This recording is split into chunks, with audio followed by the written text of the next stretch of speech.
omongan lo yang bisa masuk ke sini, ke pikiran gue, terus jelek nempel di hati gue, terus tersimpan deh di pikiran gue.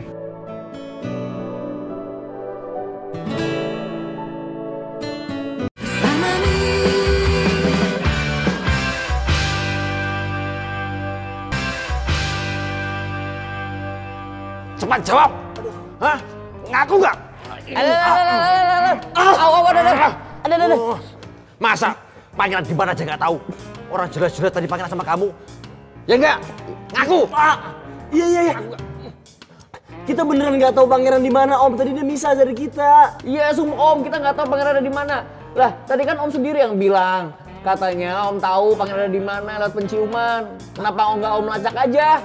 Penciuman. Rabu Jagung, enak aja kalau ngomong ya. Emang saya ini anjing pelacak apa? Iya kan Om tadi bilang sendiri, saya kan lurusin aja Om. Aduh, iya Om sakit. Tangan gue jangan diperes-peres gitu dong, emang cucian apa? Ini ya, pokoknya kalian berdua cari pangeran. Saya kasih waktu 15 menit. Bawa ke saya pangerannya. Iya, oke. Aduh, Om ampun Om, iya.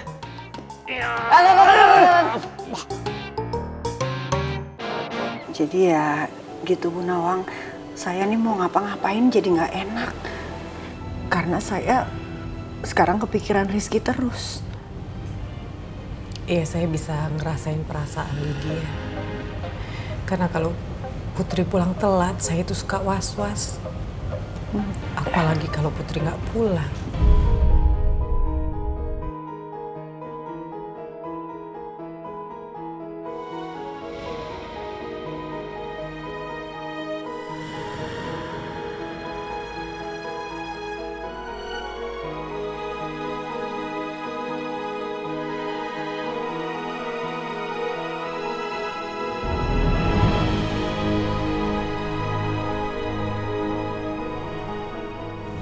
Maaf Bu Nawang, Bu, sekarang waktunya minum obat. Nggak bisa ya, nggak perlu obat ya.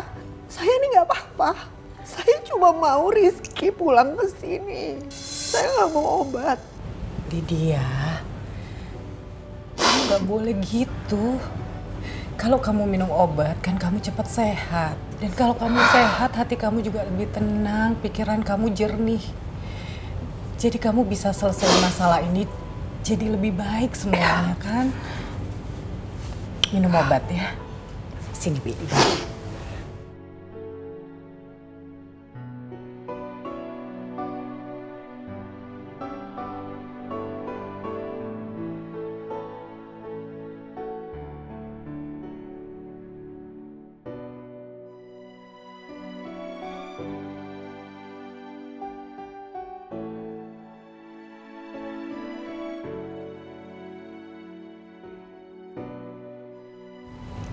Makasih ya Bu Nawang. Terus terang saya memang harus banyak belajar dengan Bu Nawang untuk menghadapi anak-anak seumuran Rizky. Ya mungkin karena saya terlalu sibuk kerja, jadi saya nggak bisa ngenalin anak saya sendiri. Ya dari sifatnya dia, cara menghadapi dia. Kenapa saya bisa nggak ngerti begini? Saya ngerasa ibu yang sangat buruk buat Rizky.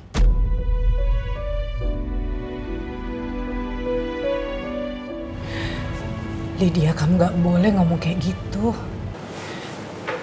Buat saya kamu tuh ibu yang baik, ibu yang luar biasa. Saya yakin kamu sayang sama Rizky. Dan kamu berjuang keras untuk memenuhi kebutuhan Rizky.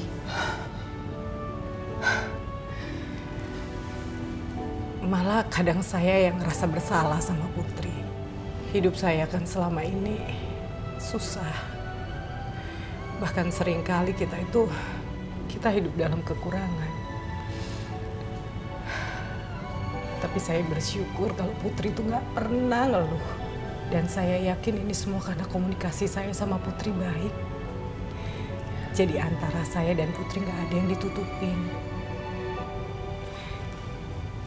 Itu yang kita butuhin. Komunikasi kita antara anak kita tuh harus baik. Aku jadi merasa malu karena mengeluh seperti ini di depan Bu Nawang.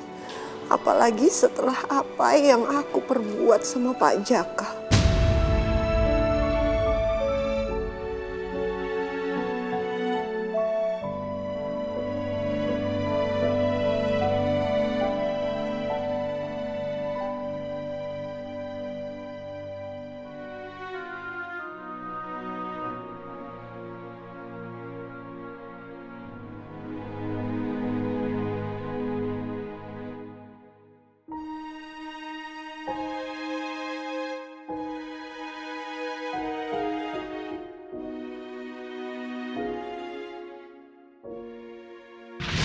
Sesibuk apapun your mother, she is still your mother. Kamu berutang budi pada dia. Karena sudah dilahirkan. Surga kamu ada di telapak kaki ibu kamu. Apa yang gue lakuin ke mama sekarang ini terlalu berlebihan ya. Sebenarnya gue gak mau bikin mama sedih dengan cara gue pergi dari rumah seperti ini. Tapi gue bener-bener belum siap. Dan gue gak bisa terima kalau mama deket sama Om Alex.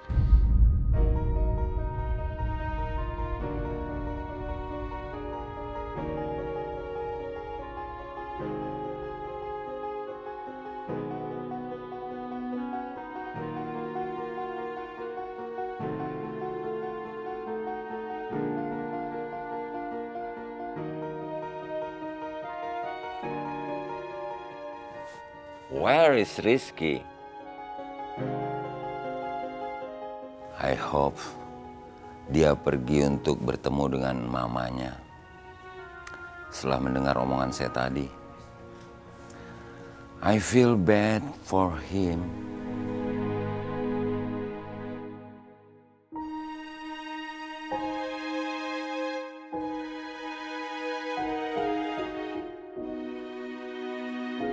Aduh, sumpah lah itu si Jojo. Ajudan bokapnya mah galak banget ya. Kayak Helder. Pokoknya lo harus tenang. Terus jangan gegabah ngambil keputusan. Mau itu berhubungan sama orang lain ataupun sama diri lo sendiri. Iya, usus goreng.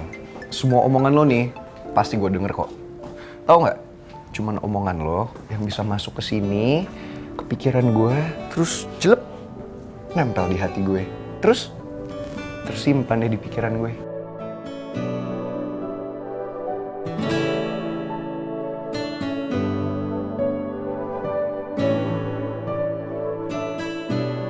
Lo juga harus temenin Mel.